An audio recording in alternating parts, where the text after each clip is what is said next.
Mimi kama mkaaji wa Kichanga ama ndani ya shefri ya Bashali, tunashukuru kwanza kuona tumempokea, mmetuletea mwami wetu, kwani inakuwa miaka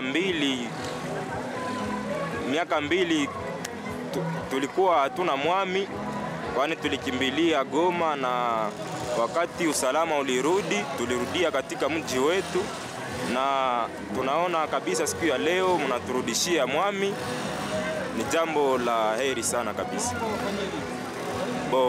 Kitu ambacho tunapasha omba mwami wetu ni kutulindia usalama katika mjini wetu, na ya pili watoto wa Kichanga wako na besoin ya masomo, wako na besoin ya kazi. Watu hapo kabisa watu wengi tunaishi hatuna kazi, tunakosa kazi, ni hiyo tu. Unadhani itabadilisha nini kuhusu huyu? Tunadhani mwami kisha ingia kwenye nafasi yake atatubadilishia vitu vya mingi.